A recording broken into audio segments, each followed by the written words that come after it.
In the opulent halls of a sprawling mansion, where diamonds dazzle and secrets fester like poison in fine wine, a body lies crumpled. Welcome to The Gilded Cage, Murder Behind Opulence, a Hercule Poirot mystery that will twist your mind and chill your spine. Grab a cup of tea, take a seat, and let the intrigue unfold. If you're hooked on the suspense, hit that subscribe button. Your support means the world to us. Chapter 1. The Invitation to Deception. The year was 1928, and the English countryside shimmered under a rare summer sun, but beneath the facade of serenity lurked a web of envy and betrayal. Our story begins at Eldridge Manor, a gilded cage of marble columns, velvet drapes, and whispered scandals, owned by the enigmatic billionaire Sir Reginald Harrington. Sir Reginald, a man whose fortune was built on diamond mines in Africa and shady deals in London boardrooms, had invited a select group of guests for what he called a weekend of unparalleled opulence. Little did they know, this gathering would become the stage for a murder most foul, drawing the keen eye of the world's greatest detective, Hercule Poirot, with his impeccable moustache and unerring little grey cells, had received an unexpected telegram from his old friend Captain Arthur Hastings. "Come at once, old chap," it read. "Sir Reginald insists on your presence. Says it's a matter of life and death, though he laughs it off. Bring your wits. Something feels off." Hastings, ever the loyal companion, had been vacationing nearby and couldn't resist the pull of high society. Poirot, intrigued by the vague urgency, packed his valise and boarded the train to Sussex, his mind already buzzing with possibilities. As the locomotive chugged through green fields, he mused aloud to himself in his precise Belgian accent. "Ah, mon ami Hastings, what folly awaits us in this palace of riches. The rich, they hide their sins behind gold, but Poirot, he sees through it all." Upon arrival, Poirot was greeted by the manor's grand driveway, lined with manicured hedges and chauffeured Rolls-Royces. Sir Reginald himself emerged from the entrance, a tall figure in a tailored tuxedo, his face etched with lines of cunning ambition. "Monsieur Poirot, what an honour," he boomed, shaking the detective's hand with a grip that betrayed underlying tension. "I've heard of your exploits, solving riddles that baffle Scotland Yard. Join us for games, feasts, and perhaps a puzzle or two of my own devising." Beside him stood Lady Evelyn Harrington, his much younger wife, her neck adorned with a necklace of emeralds that could ransom a king. She smiled politely, but her eyes darted nervously, as if scanning for unseen threats. The guest list was a tapestry of motives waiting to unravel. There was Victor Langford, Sir Reginald's business partner, a sharp-eyed financier rumoured to have been swindled in their latest venture. His wife, Clara, a former actress with a penchant for drama, clung to his arm while casting flirtatious glances around the room.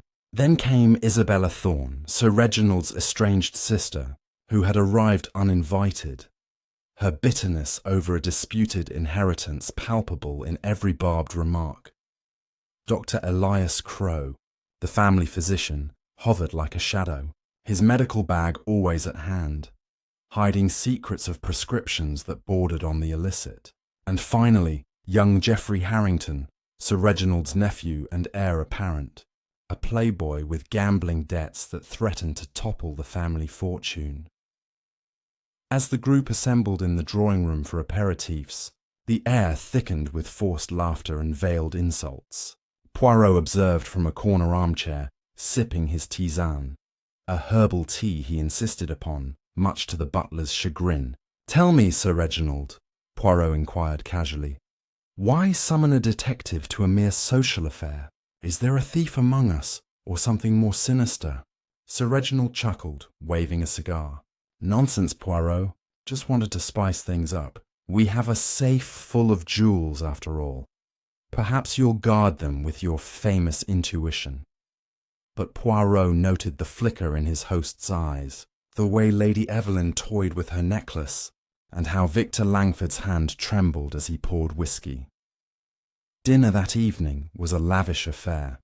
Crystal glasses clinking over courses of foie gras, roasted pheasant and decadent truffles, all served under chandeliers that cast golden light on silverware. Conversation flowed like the vintage wine, but undercurrents of tension simmered. Isabella Thorne raised her glass in a mock toast. To my dear brother, who built an empire on others' backs, may it not crumble too soon. Geoffrey laughed nervously, while Clara Langford shared a knowing glance with Sir Reginald, hinting at affairs best left unspoken. Dr. Crowe, ever the observer, excused himself early, claiming a headache, but Poirot caught him slipping a vial into his pocket. As the night deepened, the guests retired to their rooms, the manor creaking like an old ship in a storm. Poirot, unable to sleep, paced his suite, his mind piecing together the fragments, the telegram's urgency, the family's fractures, the opulence that screamed of hidden rot. Suddenly, a piercing scream echoed through the halls, shattering the silence. Rushing out, Poirot found the others converging on the study. There, slumped over his desk amid scattered papers and a spilled inkwell, lay Sir Reginald, dead, a jewelled dagger protruding from his back, his face frozen in shock. Hastings burst in, pale as a ghost. "Poirot, it's murder, plain as day." The detective knelt, examining the scene with methodical precision. No forced entry, the windows locked from inside. The safe stood ajar, jewels intact, but a will lay open on the desk, freshly amended to disinherit Geoffrey. Suspects abounded: Isabella's grudge, Victor's financial woes, Lady Evelyn's possible lover. "Mon Dieu," Poirot murmured. "The gilded cage has claimed its first victim. But fear not, mes amis. Hercule Poirot will unmask the killer." In this opening act of deception, we've met our players and tasted the poison of motive. As alliances fracture and alibis crumble, the mystery deepens, leading us into the shadows of suspicion in the chapters ahead. Chapter 2. Shadows of Suspicion. The air in Eldridge Manor turned thick with dread as the reality of Sir Reginald's murder settled over the guests like a fog. Hercule Poirot stood in the study, his sharp eyes scanning the opulent room where death had struck. The jewelled dagger, its hilt glinting under the chandelier's light, was no ordinary weapon. It was a family heirloom, often displayed in a glass case near the fireplace. Its presence in Sir Reginald's back suggested not just intent, but intimacy, a killer who knew the manor's treasures. The detective's mind churned, piecing together the silent clues as the household stirred into chaos. Captain Hastings, ever eager to assist, hovered near the door, his face a mix of shock and determination. "Poirot, this is no random act," he whispered, glancing at the gathered guests, their expressions ranging from horror to guarded calculation. Lady Evelyn clutched a lace handkerchief, her emerald necklace catching the light as she swayed, seemingly on the verge of collapse.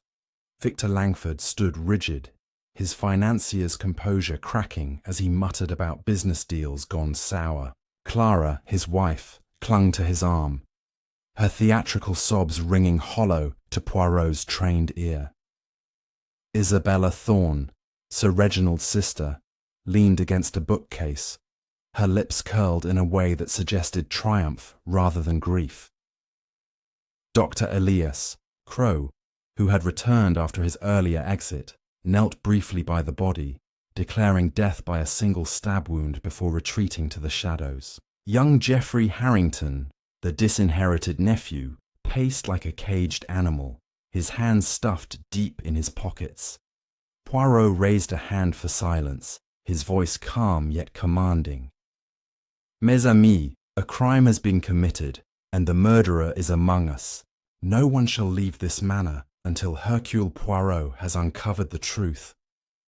The guests exchanged uneasy glances, their secrets suddenly heavier under the detective's gaze. He began his examination, noting the desk's disarray, papers strewn, an inkwell tipped, but the safe's jewels untouched. The will, freshly signed, lay open, its ink still faintly wet. It named Lady Evelyn as the primary heir, with Isabella receiving a modest annuity and Geoffrey cut out entirely. A motive, perhaps, Poirot mused aloud. But motives, they are like shadows, many, yet elusive. He turned to the dagger, its blade embedded deep in Sir Reginald's back. "This weapon," he said, addressing the room. "It is not one a stranger would choose. It belongs to this house, non? Who among you last saw it in its case?" Silence followed, broken only by Clara's nervous giggle. "Oh, Monsieur Poirot, it's always there, sparkling away. I admired it just yesterday during tea." Her husband shot her a warning look, and Poirot noted the exchange, his moustache twitching slightly. Isabella stepped forward, her voice sharp. "That dagger was our father's pride, Reginald's too. Anyone could have taken it. Servants, guests, even dear Evelyn." Lady Evelyn gasped, her hand flying to her throat. "How dare you? I loved my husband." Poirot's eyes narrowed. Her protest was fervent, but her eyes held a flicker of fear. The detective moved to the window, inspecting the latch. Locked, as he'd noted earlier, with no signs of tampering. The study's only other exit was the door, which led to the hallway where the scream had drawn the household. "The killer," Poirot said, "was either in this room when Sir Reginald met his end or entered and left unseen before the alarm was raised." He turned to Dr. Crowe, whose medical bag sat conspicuously on a side table. "Doctor, you left dinner early. Where were you when the scream was heard?" Crowe's face remained impassive. "In my room, resting. The servants can confirm I was upstairs." Poirot nodded, filing away the response for later scrutiny. Hastings, unable to contain himself, piped up. "But Poirot, what about the timing? That scream, Mrs. Langford's wasn't it, came nearly an hour after dinner ended. Someone could have slipped in during that window." Clara flushed, her hand fluttering to her chest. "I couldn't sleep, so I came down for a nightcap. I saw the study door ajar and found him." Her voice broke, but Poirot's gaze lingered on her, noting the pristine silk of her gown, untouched by the ink or blood that stained the desk. The detective then addressed Geoffrey, whose pacing had grown frantic. "Monsieur Harrington, this will, it disinherits you. Did you know of its contents?" Geoffrey's jaw tightened, his eyes darting to the document.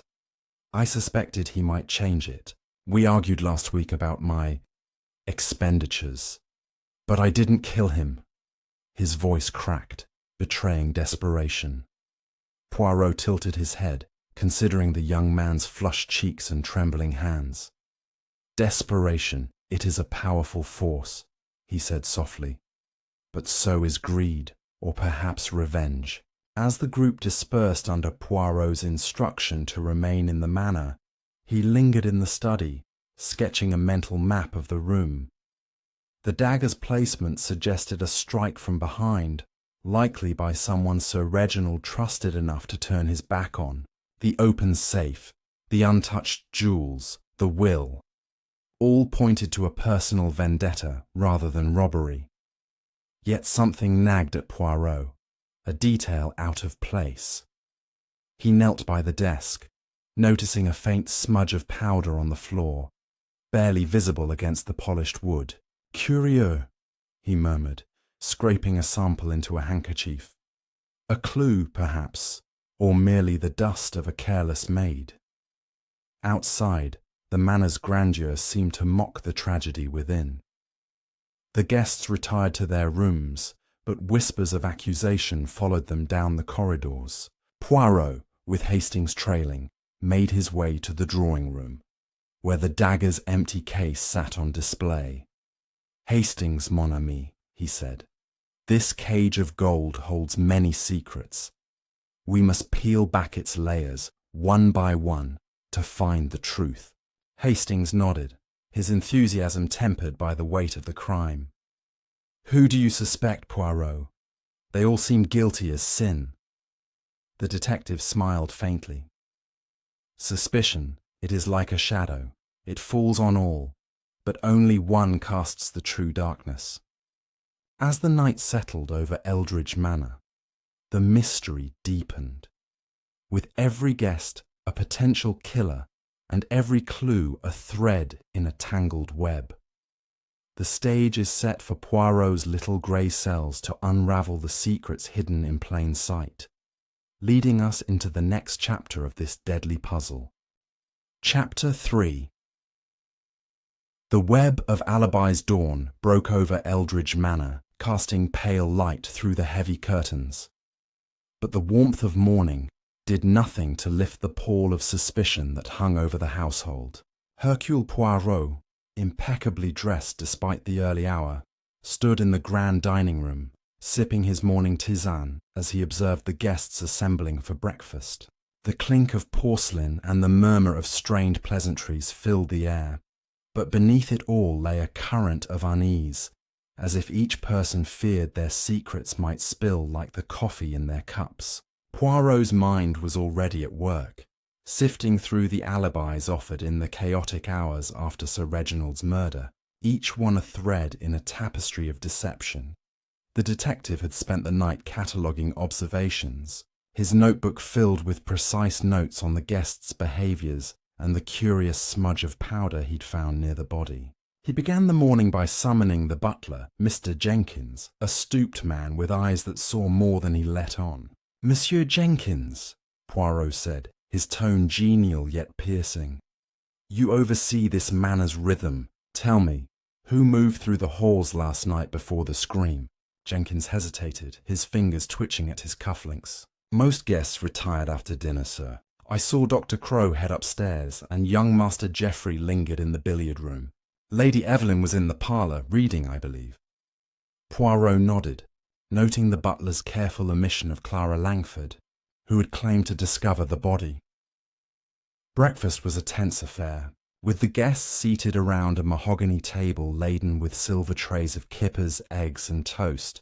None seemed eager to eat. Victor Langford, his face haggard, pushed his plate away and muttered about needing to telephone his solicitor. Clara, seated beside him, wore a demure morning dress, her eyes red-rimmed but suspiciously dry. Isabella Thorne, in stark black, cut her food with deliberate precision, as if channeling her anger into the knife. Lady Evelyn, pale and subdued, toyed with a teaspoon, her gaze distant. Dr. Crowe ate methodically, his calm demeanour a stark contrast to Geoffrey's jittery movements, the young man spilling jam on his cuff in his agitation. Poirot seized the moment to probe. "Mesdames et messieurs," he announced, standing at the head of the table. "Last night a crime was committed, and each of you claims innocence. Let us review your movements, non? Madame Langford, you say you found Sir Reginald. Tell Poirot, what drew you to the study at such an hour?" Clara's lips parted, her voice faltering. "I couldn't sleep. The manor's so grand it's unsettling. I thought a drink might help, and I saw the study door open." Victor's hand tightened on his fork, and Poirot noted the glance he shot his wife, sharp as a blade. Turning to Lady Evelyn, Poirot softened his tone. "And you, Lady Harrington, where were you when the scream echoed?" She lifted her chin, her voice steady but strained. "In the parlour, as Jenkins said. I was reading a novel, trying to calm my nerves. Reginald had been tense all evening." Her fingers brushed her emerald necklace, a gesture Poirot found oddly habitual. He then addressed Isabella. "Mademoiselle Thorne, you and your brother were estranged, yet you came uninvited. Where were you when he met his end?" Isabella's eyes flashed. in my room unpacking. I had no reason to skulk about, unlike some. Her gaze flicked to Geoffrey, who flushed crimson. Dr. Crowe spoke up unprompted, his voice smooth. I was in my quarters, as I told you, Monsieur Poirot. I heard the scream and came at once. Poirot's moustache twitched. The doctor's alibi was too neat, like a rehearsed line. Geoffrey, under scrutiny, stammered. I was in the billiard room, alone. Couldn't sleep either. Too much on my mind. His hands shook, betraying more than sleeplessness. Poirot made a mental note. The billiard room was near the study. A mere corridor away, after breakfast, Poirot and Hastings retreated to the library, a cavernous room lined with leather-bound volumes and portraits of stern-faced Harringtons. Hastings, pacing, burst out, "Poirot! They're all lying, aren't they? Or at least hiding something. Clara's story doesn't add up. Why go to the study for a drink when the parlour has a decanter?" Poirot nodded, flipping through his notebook. "Exactement, Hastings. Their alibis are like a house of cards. Plausible until you push. And this powder I found, perhaps cosmetics, perhaps something else. We must investigate further." Poirot decided to inspect the guests' rooms, starting with Clara's, under the pretense of ensuring their safety. Her suite was a riot of silk scarves and perfume bottles, but among them, Poirot found a small compact with a fine white powder inside, similar to the smudge in the study. "Interesting," he murmured, pocketing a sample for comparison. In Lady Evelyn's room, he noted an open jewellery box, missing a pair of emerald earrings that matched her necklace. A theft or a distraction? He wondered aloud. Isabella's room yielded little but a stack of old letters, one mentioning a bitter dispute over their father's estate. Dr. Crowe's medical bag, however, held a vial of sedative, its label worn but legible, a substance that could steady nerves or silence a victim. Geoffrey's room was a mess of racing forms and unpaid bills, confirming his financial straits. A crumpled note in his wastebasket caught Poirot's eye. "Meet me at midnight. We settle this." It was unsigned, but the handwriting was bold, almost reckless. "Hastings," Poirot said, holding up the note. "Our young heir had a rendezvous, perhaps with his uncle, or his killer." Hastings frowned. "But Poirot, the scream came before midnight. Could the meeting have been earlier?" Poirot's eyes gleamed. "Or perhaps the note was never delivered, mon ami. A plan thwarted, or a trap set?" As the day wore on, Poirot interviewed the servants, who revealed small but telling details. A maid saw Clara near the study before dinner, adjusting her gloves. A footman overheard Geoffrey arguing with Sir Reginald about money days prior, and Jenkins admitted to unlocking the safe earlier that evening at Sir Reginald's request, though he swore the jewels were untouched. Each revelation tightened the web, but the centre remained elusive. By afternoon, the manor buzzed with whispered accusations, the guests avoiding each other's eyes. Poirot, standing by the study window, gazed at the gardens below, his mind a whirl of connections. The alibis, Hastings, they are like a puzzle with missing pieces. But Poirot, he will find them, hidden in the shadows of this gilded cage. The trail of clues grows warmer, leading us deeper into the manor's secrets and the heart of a killer's motive. Chapter 4. The Mask of Motives. The afternoon sun cast long shadows across Eldridge Manor's manicured lawns, but within its walls the atmosphere grew darker still. Hercule Poirot, his mind a whirl of deductions, stood in the drawing room, where the empty case of the jewelled dagger seemed to mock the gathered guests. Each clue, the powder, the note, the missing earrings, pointed to a deeper truth. But motives, Poirot knew, were like masks, worn to conceal the heart's true intent.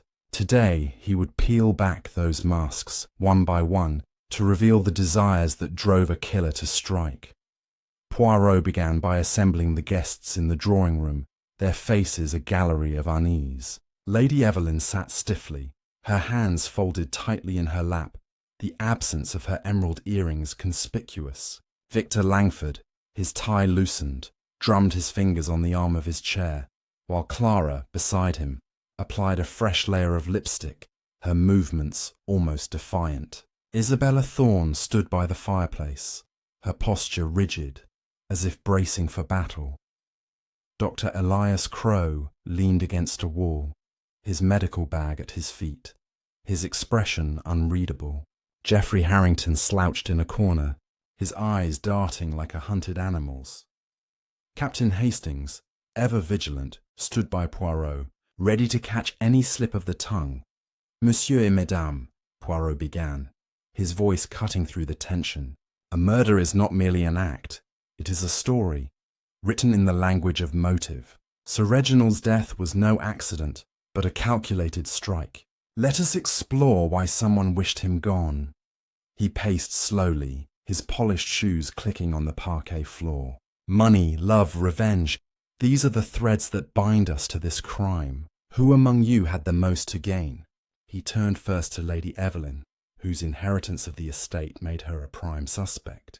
"Lady Harrington, the will favours you greatly. Did you know its contents before last night?" Her eyes widened, but her voice held steady. "Reginald never discussed his will with me. I assumed Geoffrey would inherit. He was the heir after all." Her fingers grazed her neck, where the emerald necklace hung heavy. Poirot noted the gesture, suspecting it betrayed more than nerves. "And your earrings, madame, where are they? Stolen, perhaps, or hidden to suggest a thief?" Evelyn flushed, stammering, "I misplaced them. They're in my room, I'm sure." But Poirot's gaze lingered, unconvinced. Next, he addressed Victor Langford, whose financial ties to Sir Reginald were fraught with rumours of betrayal. "Monsieur Langford, your partnership with Sir Reginald soured, no? A deal gone wrong, perhaps debts unpaid?" Victor's jaw tightened, his voice low. "Business is business, Poirot. We had disagreements, but I didn't kill him. His death ruins me.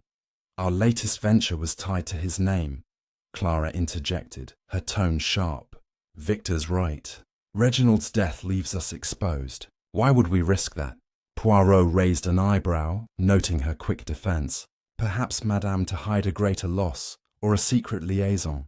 Isabella Thorne laughed bitterly, drawing all eyes. "Oh, please, Poirot. If anyone had reason to hate Reginald, it was me. He cheated me out of my inheritance years ago, left me with crumbs while he built this palace."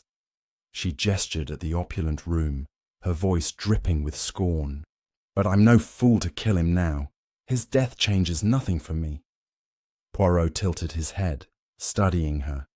"Revenge, mademoiselle, does not always wait for profit. Sometimes it seeks only satisfaction." Dr. Crowe, silent until now, cleared his throat. "Monsieur Poirot, I had no quarrel with Sir Reginald. I served his health, nothing more." Poirot's eyes flicked to the medical bag. "And yet, doctor, your vial of sedative intrigues me. Could it have dulled Sir Reginald's senses before the dagger struck?" Crowe's calm faltered, his hand tightening on his bag. "That's absurd. My medicines are for treatment, not murder." Poirot merely smiled, filing away the doctor's defensiveness. Geoffrey, unable to stay quiet, burst out, "You're all looking at me like I'm the villain." "Yes, I needed money, and yes, I argued with Uncle Reginald, but I didn't know about the will until you showed it." His voice cracked, his hands clenched into fists.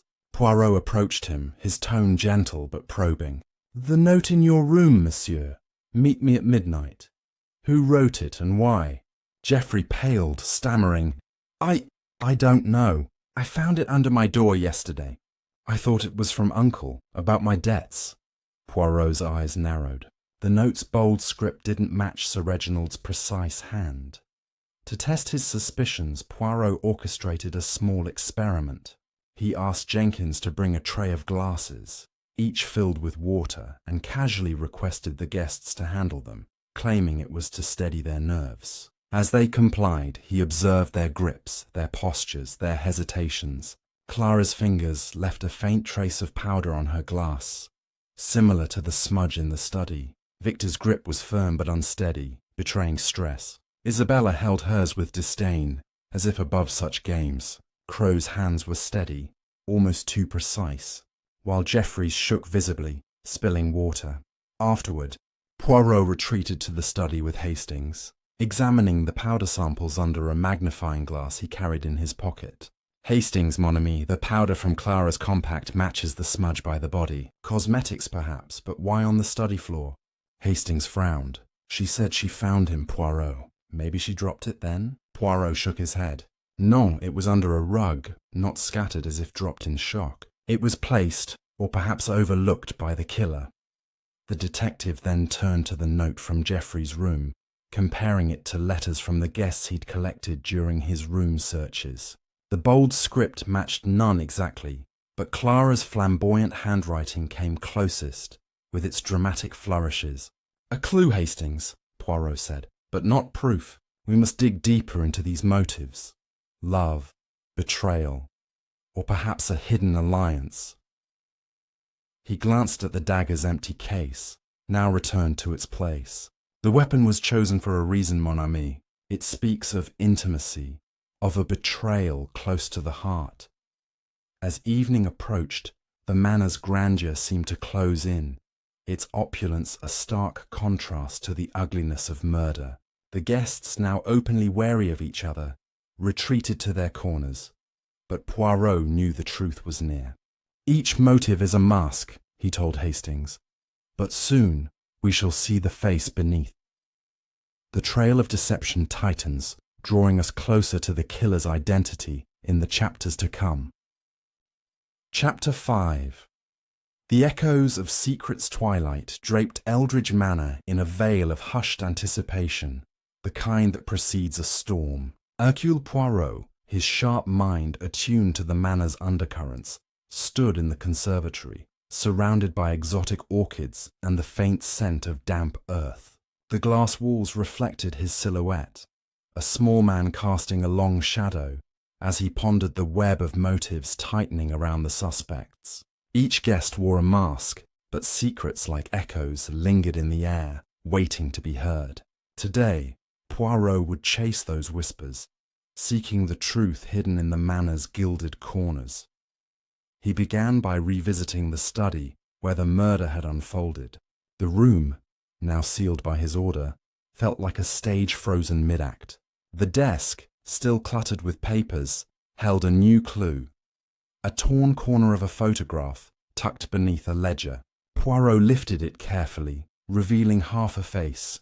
Sir Reginald's, smiling, beside another figure, their features obscured by the tear. "Curieux," he murmured, slipping the fragment into his pocket. The photograph suggested a personal connection. Perhaps a secret Sir Reginald had guarded closely. Poirot's little grey cells buzzed. This was no random keepsake, but a piece of the puzzle. Returning to the conservatory, Poirot summoned Captain Hastings, who arrived clutching a cup of tea, his face etched with curiosity. "Poirot, any progress? This place feels like a powder keg." The detective nodded, his eyes gleaming.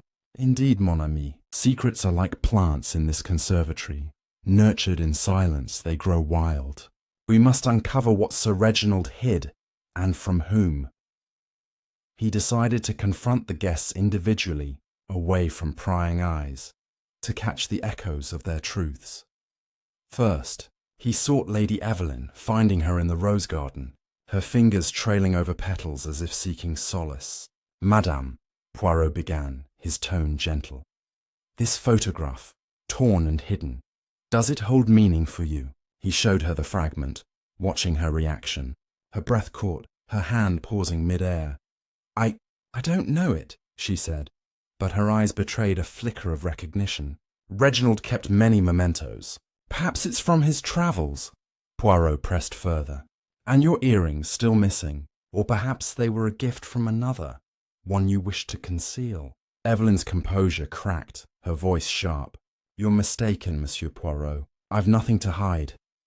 But her retreat to the house was too swift, her poise unravelling. Next, Poirot found Victor Langford in the smoking room, a cigar smouldering in his hand. "Monsieur Langford," Poirot said, producing the photograph fragment. "Sir Reginald was your partner. Did he keep secrets from you, perhaps of a personal nature?" Victor's eyes narrowed, his cigar pausing mid-puff. "Reginald was a closed book, even to me. If that's him in the photo, it's probably some old flame or business rival. He had plenty of both."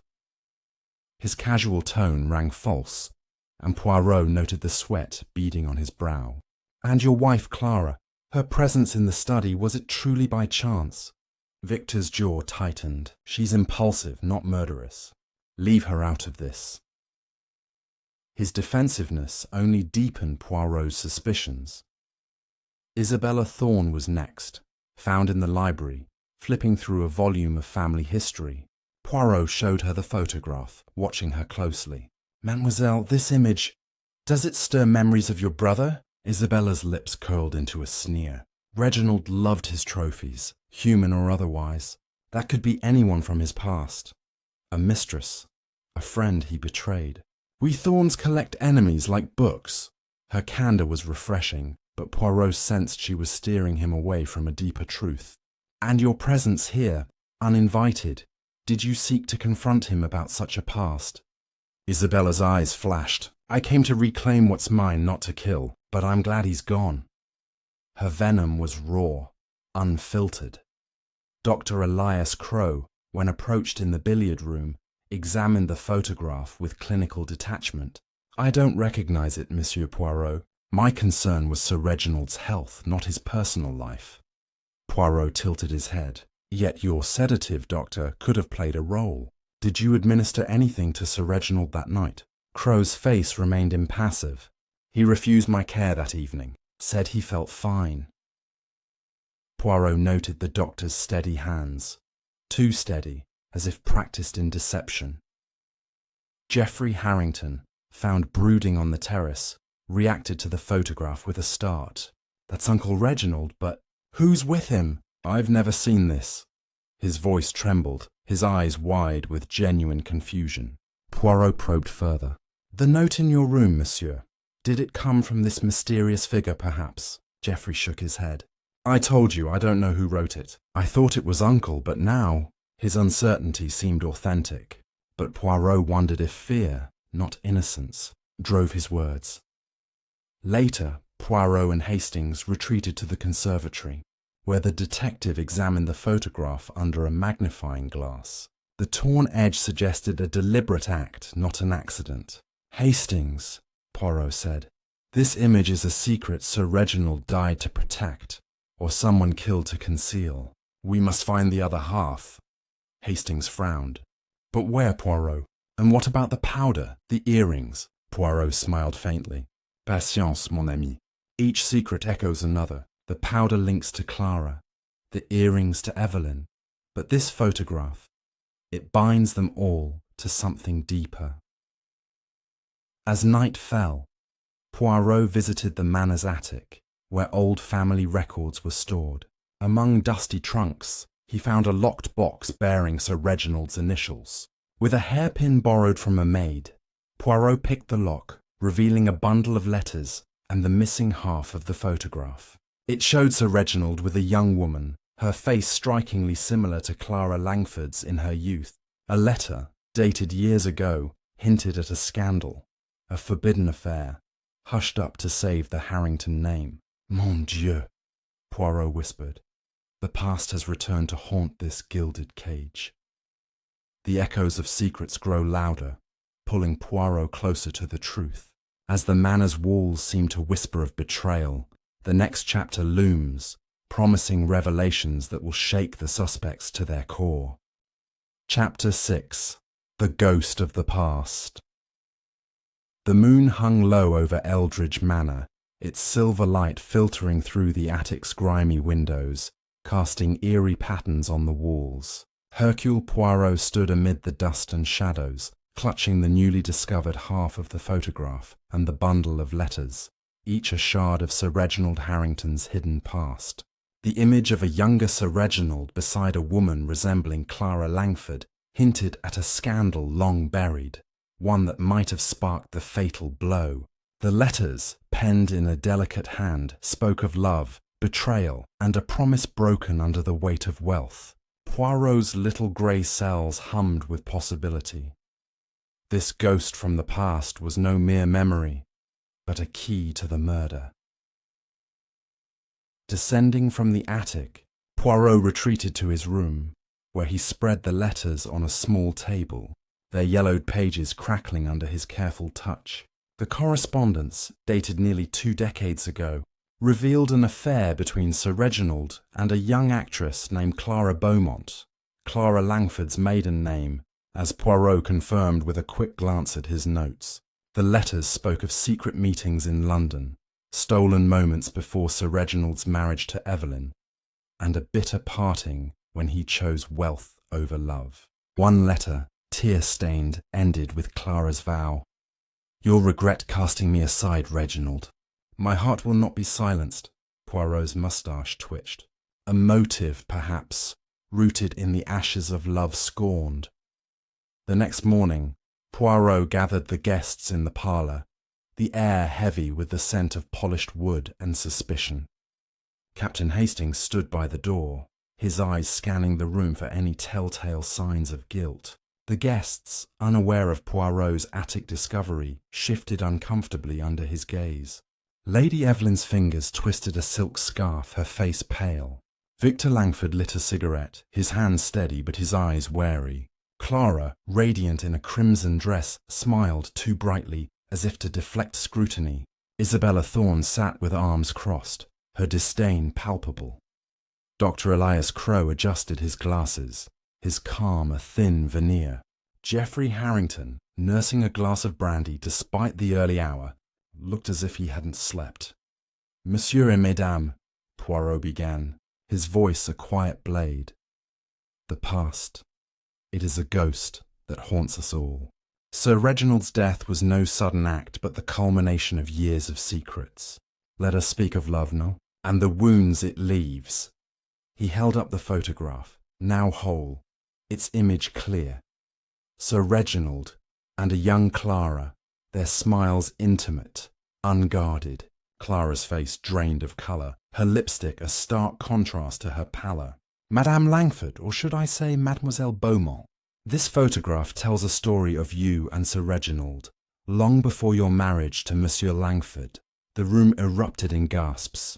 Victor's cigarette fell to the floor, his voice hoarse. "Clara, what is this?" She laughed, a brittle sound. "It's nothing, Victor. A youthful fling, long forgotten. I was an actress. Reginald was a patron of the arts. That's all." But her eyes darted to Poirot, pleading or warning. He couldn't yet tell. "And yet," Poirot continued, "your letters suggest otherwise.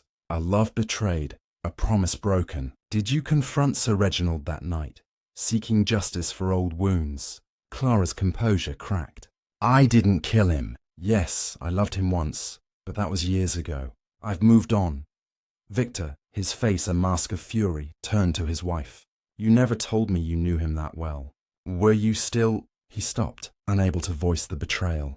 Poirot interjected, his tone calm. "Monsieur Langford, your wife's past with Sir Reginald, did it threaten your business dealings? Or perhaps your pride?" Victor's fists clenched. "I didn't know, Poirot, but if I had, I'd have confronted him, not killed him." His anger felt genuine, but Poirot noted the glance he shot Clara, heavy with doubt. Lady Evelyn, silent until now, spoke up, her voice trembling. "If Clara was his lover, what does that make me? A fool?" Poirot turned to her, his eyes softening. "Madame, did you suspect your husband's past with Madame Langford?" Evelyn shook her head, but her scarf slipped, revealing a faint bruise on her wrist. "Reginald was distant, but I thought it was business, not her." Poirot's gaze lingered on the bruise, a new clue suggesting more than emotional betrayal. Isabella Thorne, ever quick to seize an opportunity, smirked. "Well, well, Clara. Seems you had more reason to hate my brother than I did. Did he reject you again?" Clara's eyes flashed. "You're one to talk, Isabella. You've hated Reginald for years, clawing for his fortune." The two women's words sparked like flint, and Poirot stepped in. "Mademoiselle Thorne, your own grievances with your brother, are they truly settled, or did you see a chance to end them for good?" Isabella's smirk faded. "I told you, his death gains me nothing but satisfaction. Dr. Crow, watching the exchange, spoke up. "This is all speculation, Poirot. You've no proof any of us acted on these old grudges." Poirot tilted his head. "Perhaps, Doctor, but secrets have a way of surfacing. Your role in this household, did it include guarding Sir Reginald's past, or exploiting it?" Crow's glasses glinted as he leaned forward. "I was his physician, nothing more. I don't meddle in personal affairs." Yet Poirot sensed a guardedness in his tone, as if he knew more than he admitted. Geoffrey, emboldened by the brandy, pointed at Clara. "If anyone had a reason, it's her. She's been cozying up to Uncle all weekend, batting her eyes. Maybe she wanted revenge." Clara rounded on him. "You're a fine one to accuse, Geoffrey, with your debts piling up. You'd have done anything to keep your inheritance."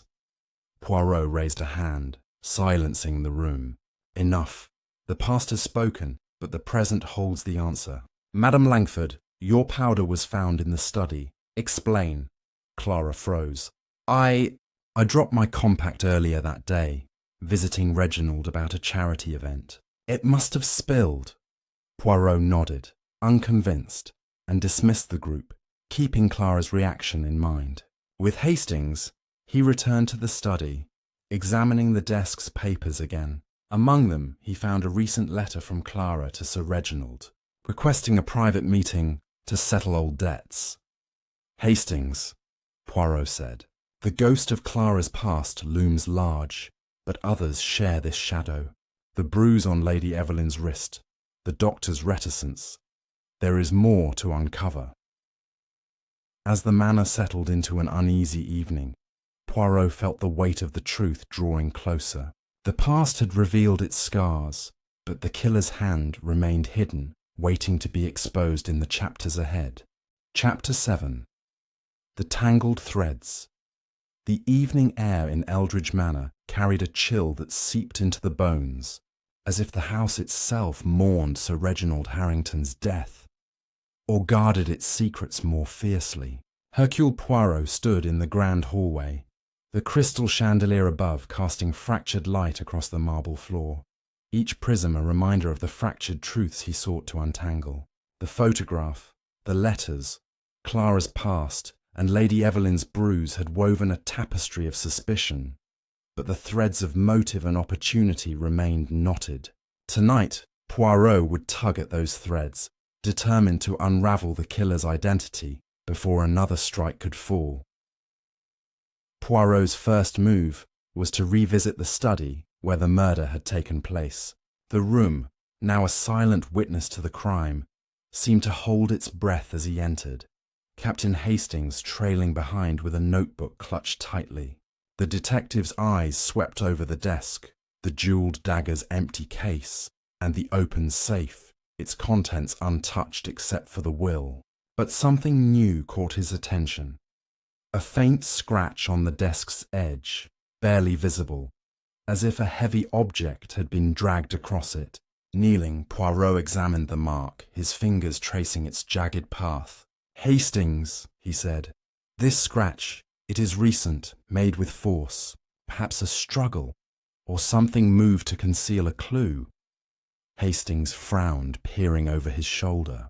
"But what, Poirot?" The dagger was the weapon, and it was left in plain sight. Poirot rose, his mind racing. He turned to the safe, inspecting its hinges and lock. The mechanism was pristine, no signs of tampering.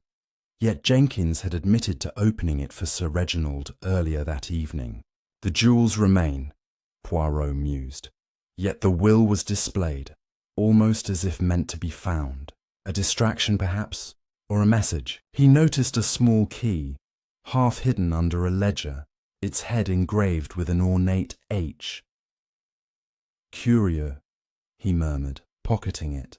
"This key does not fit the safe. To what does it belong?" Leaving the study, Poirot sought out the manor's housekeeper, Mrs. Agnes, a stern woman with a face like weathered oak. She stood in the kitchen, overseeing the preparation of a subdued dinner, her hands flour-dusted from rolling pastry. "Madame Agnes," Poirot began, his tone disarming, "you know this house's secrets as well as its master. This key, have you seen its like?" He held it up, catching the lamplight. Agnes's eyes flickered with recognition, but she shook her head. No, sir. The manor has many keys, but that one's unfamiliar. Could be from Sir Reginald's private collection. He kept odd trinkets in his study. Her voice was steady, but Poirot caught the slight tremor in her hands, betraying unease. Determined to test the key, Poirot returned to the attic, where he'd found the locked box. The key fit perfectly, unlocking a hidden drawer within the box. Inside lay a velvet pouch containing a single emerald earring, Lady Evelyn's missing piece. Mon Dieu, Poirot whispered. The earring, hidden here, not stolen. But why? The drawer also held a small diary, its pages filled with Sir Reginald's meticulous script. Entries detailed his fears of betrayal. Victor grows reckless. His debts threaten our empire. Isabella's return is no coincidence. She seeks revenge. Evelyn's loyalty wavers. Her eyes wander. One entry, dated the day before the murder, read, Clara demands answers. Her past must stay buried, or all is lost. Poirot's eyes gleamed. The threads tightened, Hastings. Sir Reginald knew his killer was near. Dinner that evening was a strained affair. The guests seated around the long table under the watchful eyes of portraits lining the walls. Poirot, seated opposite Lady Evelyn, observed her closely. She wore a high-necked gown, perhaps to conceal the bruise he'd noted earlier. Madame, he said, passing her the salt, your earring. One has been found. Shall we search for its twin? Evelyn's fork clattered to her plate, her voice a whisper. Found? Where? Poirot smiled faintly. In a place of secrets locked away. Did you hide it, or did another? Her eyes darted to Clara, then away. I told you I misplaced them. Perhaps a servant took it. Her lie was thin, and Poirot noted Victor's glance at her, sharp with suspicion. After dinner, Poirot cornered Clara in the parlour, where she stood by a window, gazing into the darkened garden. Madame Langford, he said, producing the diary. Sir Reginald wrote of your demands. What answers did you seek that night? Clara turned, her face a mask of defiance. I wanted closure, Poirot. He broke my heart years ago, and I heard he'd been speaking of me, tarnishing my name. I only asked him to stop. Her voice trembled, but her eyes held a spark of anger. And the powder in the study? Poirot pressed. You dropped it earlier, you said. Yet it was under a rug, hidden. Clara's lips parted, but no words came. She turned back to the window, her silence louder than any protest. Poirot then sought Dr. Elias Crowe, finding him in the library, a medical journal open before him. Doctor, Poirot said, Sir Reginald feared betrayal. Did he confide in you about his enemies? Crowe closed the journal, his movements deliberate. He mentioned tensions, business, family, but nothing specific. My role was to keep him healthy, not to meddle. Poirot leaned closer. And the sedative in your bag, could it have been used to subdue him before the dagger struck? Crowe's eyes narrowed. You overreach, Poirot. I administered no such thing. But his fingers tapped the journal, a nervous tick Poirot noted. Geoffrey Harrington, when approached in the billiard room, was less composed, his brandy glass nearly empty. Monsieur, Poirot said, showing him the diary's entry about his debts. Your uncle feared your recklessness. Did he confront you that night? Geoffrey's face flushed. He called me a disgrace, said he'd cut me off. But I didn't kill him! I was in here, playing alone. His voice cracked, and Poirot saw genuine fear in his eyes. But fear of guilt or discovery. Isabella Thorne, found in the conservatory, laughed when shown the diary's mention of her. Revenge? Oh, Reginald was paranoid. I came to remind him of his debts to me, not to kill him. Her confidence was unshaken, but Poirot wondered if her bravado masked a deeper plan. As midnight approached, Poirot and Hastings sat in the detective's room, the diary and earring before them. Hastings, Poirot said, these threads, Clara's past, Evelyn's bruise, the hidden earring, they weave a pattern. Sir Reginald's fears point to a conspiracy, perhaps not of one, but many. Hastings rubbed his chin. A conspiracy, Poirot. You mean more than one person involved? Poirot nodded. It is possible, mon ami. The killer's hand struck alone, but others may have pulled the strings. The manor's clocks chimed, each note a reminder of time slipping away. The tangled threads of motive and deceit draw tighter, leading Poirot toward a truth that threatens to unravel the gilded cage entirely in the chapters to come. Chapter 8. The Dance of Deceptions. The morning mist clung to Eldridge Manor's stone facade, wrapping the estate in a ghostly shroud that mirrored the tangled deceptions within. Hercule Poirot, his mind a whirl of connections, stood in the manor's ornate ballroom, its mirrored walls reflecting his solitary figure.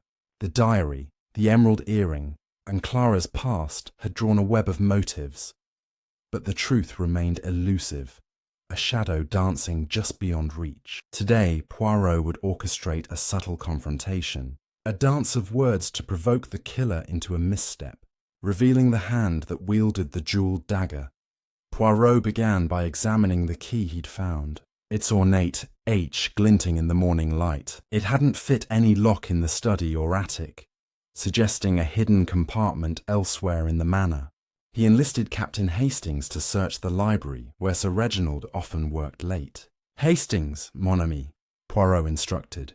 "Look for panels, books, anything that might conceal a lock. This key holds a secret yet to be unlocked." Hastings nodded, his enthusiasm undimmed despite the mounting tension. "Right, Poirot. If there's a hidey hole, I'll find it." While Hastings searched, Poirot gathered the guests in the ballroom, its chandeliers dimmed, casting long shadows across the polished floor. The group assembled reluctantly, their faces etched with fatigue and suspicion. Lady Evelyn stood near a gilded mirror, her reflection pale, the bruise on her wrist now faintly visible beneath her sleeve. Victor Langford leaned against a column, his cigarette smoke curling upward, his eyes darting to Clara, who adjusted her scarf with studied nonchalance. Isabella Thorne paced slowly, her black dress stark against the room's opulence. Dr. Elias Crowe sat on a velvet bench, his medical bag at his side, his gaze steady but guarded. Geoffrey Harrington fidgeted near the grand piano, his tie askew, a glass of water trembling in his hand. "Mesdames et messieurs," Poirot began, his voice echoing softly in the vast space. "The dance of deception has gone on long enough. Sir Reginald's death was a performance, staged with precision, but every performer leaves a trace. Let us speak of hidden things, secrets locked away, perhaps with this." He held up the key, watching their reactions. Evelyn's eyes widened briefly. Victor's cigarette paused mid-air, and Clara's smile faltered. Isabella's pacing stopped, her lips parting as if to speak, while Crowe's fingers twitched toward his bag. Geoffrey merely stared, his confusion apparent. Poirot continued, his tone deliberate. "This key, found in the study, does not fit the safe or the attic box. It suggests a secret Sir Reginald guarded. One of you knows its purpose, no?" He turned to Evelyn, whose hand instinctively touched her wrist. "Madame, your bruise. Did Sir Reginald cause it, perhaps in a struggle over this secret?" Evelyn's voice was sharp, defensive. "You're mistaken, Monsieur Poirot. It's nothing. An accident from gardening." But her eyes flicked to the key, betraying unease.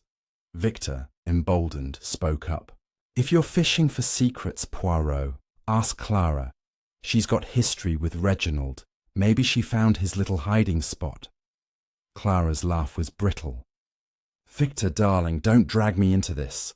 I've told you my past with Reginald was just that. Past." Poirot's gaze sharpened. "And yet, Madame Langford, your letter to Sir Reginald spoke of settling old debts.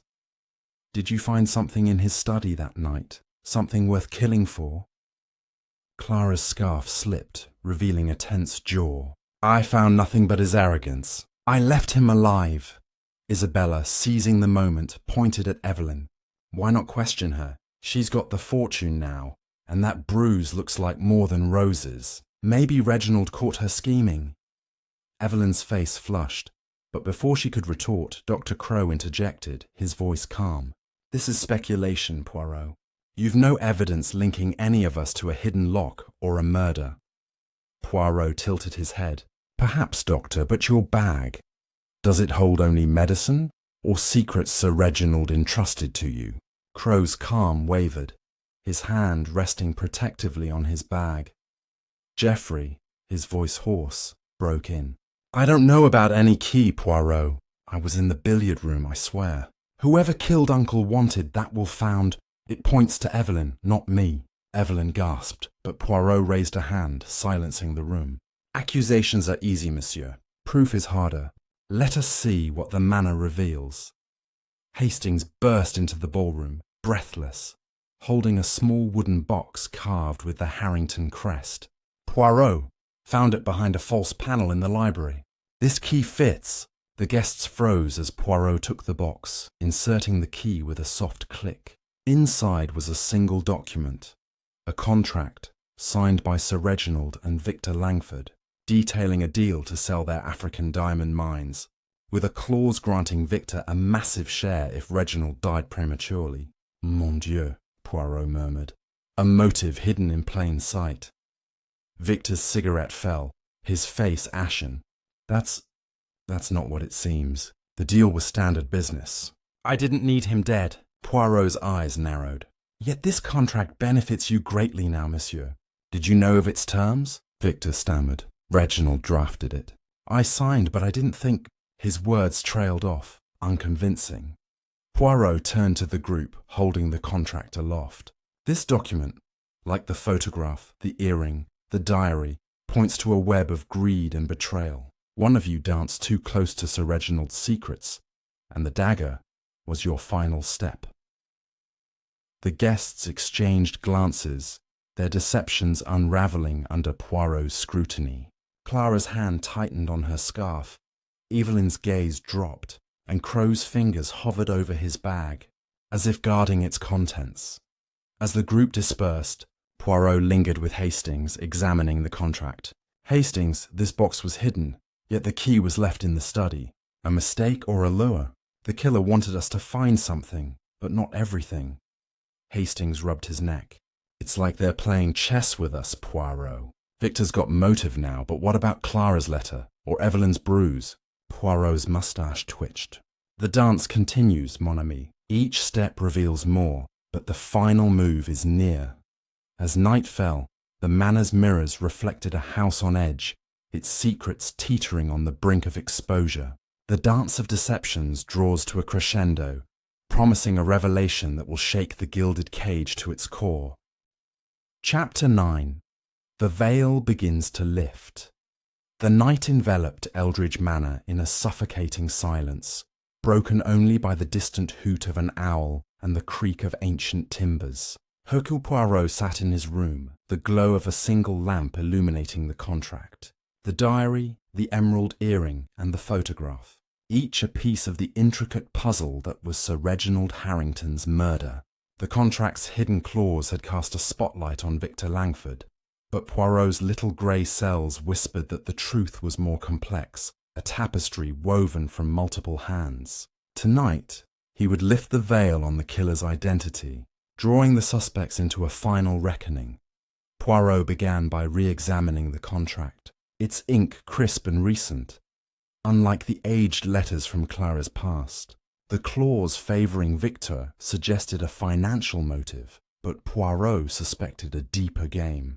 He recalled the scratch on the desk, the key's placement, and the powder under the rug, details that pointed to a staged scene, as if the killer wanted certain clues found, while others remained hidden.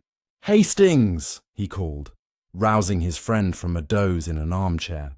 "We must test the suspect's reactions one final time. A trap, mon ami, to make the guilty stumble." Together they devised a plan. Poirot instructed Jenkins, the butler, to summon the guest to the study at midnight, claiming new evidence had surfaced. As the hour approached, Poirot positioned himself by the desk, the jewelled dagger's empty case prominently displayed. Hastings stood by the door, ready to observe. The guests filed in, their faces a mix of dread and defiance. Lady Evelyn clutched a shawl, her eyes darting to the case. Victor Langford, his suit rumpled, avoided looking at the contract Poirot had placed on the desk. Clara, in a midnight blue gown, stood close to her husband, her expression guarded. Isabella Thorne leaned against a bookcase, her smirk barely concealing her tension. Dr. Elias Crowe carried his medical bag, his posture rigid. Geoffrey Harrington, pale and dishevelled, hovered near the window, as if contemplating escape. "Mesdames et messieurs," Poirot began, his voice steady, "the hour grows late, and the truth can no longer hide. The murderer is in this room, and tonight Hercule Poirot will reveal their name." He paused, letting the weight of his words settle. "This contract," he continued, lifting the document, "suggests Monsieur Langford profited from Sir Reginald's death. But is it the whole story?" Victor's face reddened. "I told you, Poirot, I didn't know the details. Reginald kept me in the dark." Clara squeezed his arm, her voice sharp. "He's telling the truth. Why would he risk everything?" Poirot turned to Evelyn, holding up the emerald earring. "Madame, this was found in a locked box, not stolen. Did you place it there to divert suspicion, or was it taken from you?" Evelyn's shawl slipped, revealing the bruise again. "I didn't hide it," she whispered. "Reginald, he was angry that night, grabbed my wrist. I don't know how it got there." Her voice trembled, but Poirot noted her eyes. Grief, yes, but also calculation. He then addressed Isabella, gesturing to the diary. "Mademoiselle Thorne, Sir Reginald feared your return. Did you find this contract, perhaps, and see a chance to frame another?" Isabella's laugh was sharp. "Clever, Poirot, but I didn't need to kill him to ruin him. His own greed did that." Her confidence was unshaken, yet Poirot sensed a crack in her armour, a flicker of unease when he mentioned the contract. Dr. Crowe spoke up, his tone measured. "You're grasping, Poirot. These clues, earrings, contracts, are distractions. The dagger was the murder weapon, and anyone could have taken it." Poirot's eyes gleamed. "Exactement, doctor. Anyone, but only one had the opportunity. Your sedative, could it have slowed Sir Reginald's reflexes, making him an easy target?" Crowe's jaw tightened. "I've said it before. I gave him nothing that night." Geoffrey, unable to stay silent, blurted, "You're all pointing fingers, but what about the note in my room?" "Someone set me up," Poirot nodded, producing the crumpled paper. "This note, monsieur, was written in a hand resembling Madame Langford's. Did you, madame, lure Geoffrey to muddy the waters?" Clara's eyes widened, but she recovered quickly. "That's absurd. I wrote no such note. Someone's framing me too." Poirot stepped to the centre of the room, his voice rising. "The veil lifts, mes amis. The powder in the study matches Madame Langford's compact. Yet it was hidden, not dropped in haste. The earring, locked away, suggests a deliberate act. The contract left to be found points to Monsieur Langford, but these are threads in a larger design." He paused, turning to the desk. "The scratch here, it was made by the dagger's case, moved after the murder to conceal something beneath. Bending down, Poirot lifted the rug, revealing a tiny vial, its label matching Crowe's sedative. The room gasped. Crowe stepped forward, his calm shattering. "That's not mine. Someone planted it." Poirot's moustache twitched. "Perhaps, doctor, but your bag holds its twin. Did you subdue Sir Reginald, only to be interrupted by another?" Crowe's face paled, his denial weak. Poirot turned to the group, his eyes piercing. The killer planned meticulously, but their partner, yes, there was another, made a mistake. The vial, the earring, the contract, they point to a conspiracy, one born of love, greed, and revenge. The guests froze, their breaths held, as Poirot's words hung in the air. Evelyn's shawl fell. Victor's cigarette trembled, and Clara's hand clutched her husband's, too tightly. Hastings, watching from the door, whispered, "Poirot, you've got them rattled." "Who's the partner?" Poirot smiled faintly. "Patience, Hastings. The veil is lifting, but one final act remains to name the guilty." As the midnight hour tolled, the manor seemed to hold its breath, the truth teetering on the edge of revelation. The dance of deceptions nears its end, leading to a final confrontation that will unmask the killer in the gilded cage. Chapter 10. The Unveiling of the Truth. The study of Eldridge Manor glowed under the soft flicker of lamplight, its walls heavy with the weight of secrets now poised to unravel. Hercule Poirot stood at the centre, the jewelled dagger's empty case behind him, a silent sentinel of the crime. The guests, summoned once more at the stroke of 1 a.m., stood in a tense semicircle, their faces pale, eyes darting like trapped prey. Captain Hastings guarded the door, his notebook forgotten, his attention fixed on Poirot, whose little grey cells had finally woven the threads of evidence into a tapestry of truth. Tonight, the gilded cage would open, and the murderer, or murderers, would be exposed. Poirot's voice, calm yet commanding, cut through the silence. Mesdames et messieurs, the dance of deception ends now. Sir Reginald Harrington's murder was no simple act of passion but a conspiracy, meticulously planned, yet flawed by human error. The clues, the powder, the earring, the contract, the vial, the photograph, have spoken, and Hercule Poirot has listened. Let us unveil the truth. He began with the dagger, its jewelled hilt a symbol of the manor's opulence. This weapon, taken from its case, was chosen for its intimacy. Only someone close to Sir Reginald, trusted, could strike from behind without struggle. The scratch on the desk, made by moving the case, hid the vial of sedative, a clue meant to be overlooked. He held up the tiny vial, its label matching Dr. Elias Crow's. Doctor, you claimed no knowledge, yet this matches your supply. Did you subdue Sir Reginald, making him an easy target? Crow's face hardened, but he shook his head. I told you it's not mine. Someone planted it.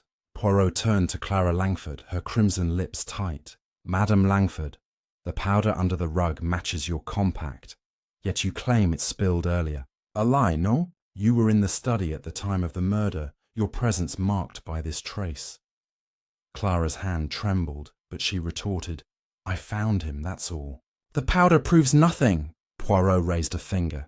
It proves you were there, madame, and your past with Sir Reginald, revealed by the photograph and letters, gives you motive. A love betrayed, a heart-seeking vengeance. He pivoted to Lady Evelyn, her shawl slipping to reveal the bruise. Madame, your husband's grip marked you that night, perhaps in a quarrel over your loyalty. The earring hidden in the attic was no theft, but a plant to shift blame. Did you know of Clara's past, or did you have your own secrets? Evelyn's voice was barely a whisper. I suspected, but I didn't kill him. He was angry, yes, but I loved him. Her eyes, wet with tears, held a flicker of truth, but Poirot pressed on. Victor Langford, his cigarette long extinguished, stood rigid. Monsieur Langford, the contract promised you wealth upon Sir Reginald's death. Did you conspire to secure it? Victor's voice was hoarse. I signed it, yes, but I didn't kill him. The deal was his idea. Poirot nodded. Perhaps, but your wife's presence in the study suggests a shared motive. Isabella Thorne, her smirk gone, met Poirot's gaze. Mademoiselle, your hatred for your brother was no secret. Did you seize this chance to settle old scores? Isabella's laugh was hollow. I wanted him humiliated, not dead. His will gave me nothing. Why would I risk it? Poirot's eyes narrowed. Her logic was sound, yet her bitterness lingered. Geoffrey Harrington, his face flushed, stammered, I didn't do it, Poirot. The note, the will, it's all a set-up. Poirot held up the crumpled note. Indeed, monsieur. This note, written in a hand like Madame Langford's, was meant to lure you, to cast suspicion. But it never reached its purpose. Poirot stepped forward, his voice rising. The truth, mes amis, is this. The murder was a duet, not a solo. Dr. Crow, you provided the sedative, slipped into Sir Reginald's drink at dinner, slowing his reflexes. Madame Langford, you struck the fatal blow, your powder marking the scene. You conspired, driven by your shared past and present grievances. The room gasped, Crow's calm shattering, Clara's face draining of colour. Poirot continued, relentless. The photograph revealed your history, Clara. A love Sir Reginald discarded. You confronted him, demanding he acknowledge it, but he refused. Dr. Crow, you knew of this, perhaps through Sir Reginald's confessions during his medical visits. You too had cause. Your prescriptions, questionable at best, were under his scrutiny. Together you planned. The sedative to weaken him, the dagger to end him. Crow protested, his voice sharp. You've no proof, Poirot. But Poirot produced a final clue. A prescription slip from Crow's bag, dated the day of the murder, prescribing a sedative for Sir Reginald, never administered openly. This, doctor, confirms your role, and Madame Langford, your letter to Sir Reginald, found in the diary, spoke of settling debts. A threat, non? Clara's composure broke. He ruined me, she cried. He promised me everything, then left me for her. She pointed at Evelyn, who recoiled. I only wanted him to admit it. Crow, he offered the sedative, said it would calm him. I didn't mean to kill. Crow lunged forward. Lies, she acted alone. But Poirot's raised hand silenced them. Non, you both wove this web. The earring, planted to implicate Lady Evelyn. The contract, left to point to Victor. The note, to ensnare Geoffrey. But your mistakes, the powder, the vial, betrayed you. Victor, stunned, turned to Clara. You and Crow? Evelyn sobbed.